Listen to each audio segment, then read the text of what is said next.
If WWE does WrestleMania in Saudi Arabia, we are officially in the money over meaning era. It is no longer the Triple H era, no longer the Netflix era, period. It's not about the fans. Till it up, till it up. So the $1 million question that everybody's asking right now, what happens if WrestleMania packs up its bags and heads to Saudi Arabia in 2027? Is this WWE chasing the bag? Or is this the beginning of something even bigger? Maybe something even scarier for the future of WWE fans? Because on paper, this sounds massive. For WWE, this sounds like a huge win, right? Record-breaking crowds, huge payday, international exposure. But if you've been watching WWE as long as I have, you know there's always more to the story. And honestly, I have fears about where this road leads us in the future. So today, I want to take my time to lay it all out, to give you my take, and I really want to hear from you guys because I think this is one of those topics where the community is going to be split right down the middle. So let's rewind first.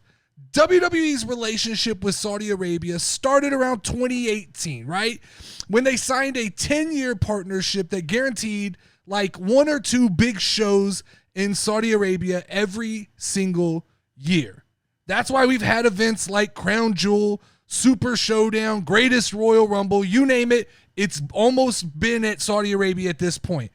There weren't just little house shows. These were big, massive stadium productions. And from day one, WWE's journeys to Saudi Arabia have been kind of littered with controversy. From the early events that didn't even allow women on the shows, to fans accusing WWE of sports washing, using wrestlers to help polish the image of Saudi Arabia. And then there were the payouts, right? The huge amounts of money that were given to WWE to bring back legends like Goldberg, Shawn Michaels, The Undertaker, sometimes for matches that, if we're being honest, probably should have never happened. They should have stayed in the history books. But now there's a new rumor. Saudi Arabia doesn't just want WWE events anymore. They want the show of shows. They want WrestleMania, and they are reportedly willing to pay for it, and they are willing to pay to have The Rock headline the show. And get this, there's talks that WWE might even try to do 2 WrestleManias in 2027 to appease both sets of fans. One here in the United States and one in Saudi Arabia, which opens up to me a whole new can of worms. So here's where I get uneasy, right? WWE has always chased money. That is nothing new for us.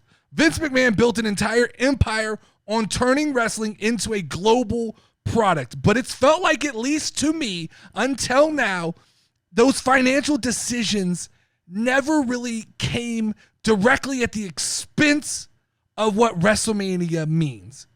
But this time it feels different. If Saudi Arabia increases their investment, or worst case, they actually buy a controlling stake in the company of Endeavor, they could decide where all the big shows happen. Who main events what show, even which storylines get priority. And at that point, WWE's creative it's not WWE's anymore. It's whatever the investors want to see. Now, I have no problem with The Rock main eventing. If that makes sense for the story and it's best for business, I'm all good with that. That's fine. But if we're just talking about countries being able to buy a show and then cut a check to get their favorite superstars in the ring, that's where it becomes the Saudi toy box of wrestlers. And this is the same criticism that I have thrown at Tony Khan and AEW over and over. Booking based on personal favorites instead of what is best for the overall product and story. And then there's this bullshit about 2 WrestleManias in 1 year. I get the logic from a business standpoint. 2 stadiums, 2 sellouts, twice the merch. But from the fans' perspective, I just don't like it. The name WrestleMania still means something because it's the show of the year. It's the show of shows, some people say. And no doubt, 2 WrestleManias will dilute the product. Could you imagine right now the NFL having 2 Super Bowls, one in February, and then just for the fun of it, we'll do another one in July? It immediately dilutes being the best in the world. It stops being special, and it starts to feel like a let's please everybody by giving them as much cake as they want gimmick. So here's my hot take.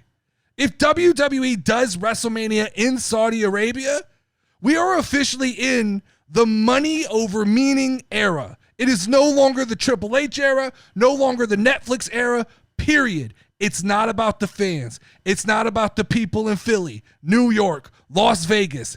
It's about who can cut the biggest check. And the second that happens, WrestleMania stops being Wrestling Super Bowl and it starts being a corporate trade show that just has extra pyro. And once you cross that line, I don't know if you can ever walk it back again. But here's the part I really want your guys' thoughts on. What if it works?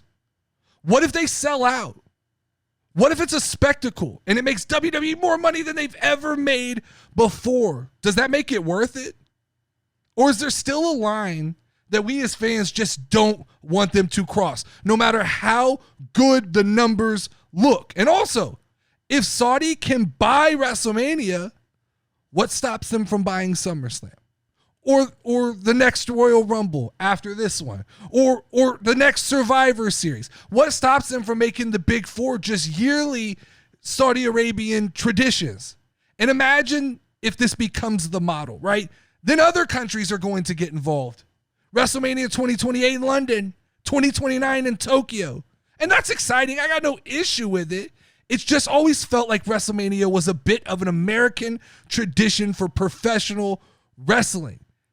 If WrestleMania becomes a traveling spectacle, does it still feel special? Or does it just become the event of whoever has the deepest pockets? So that's where I'm at. I'm cautious. Maybe I'm maybe even a little bit fearful, but I'm curious if nothing else. Let me know if I'm overreacting. If WWE actually pulls the trigger in 2027 and sends WrestleMania to Saudi Arabia, is that a smart global move? Or is that the exact moment that WrestleMania loses its soul? And while we're at it, are you okay having 2 WrestleManias in 1 year? Or do you think that that's one of the worst branding ideas in WWE history? Let me know down below. I'll be in the comments talking with you guys because I think this is one of those debates that's going to light the place up. I'm done.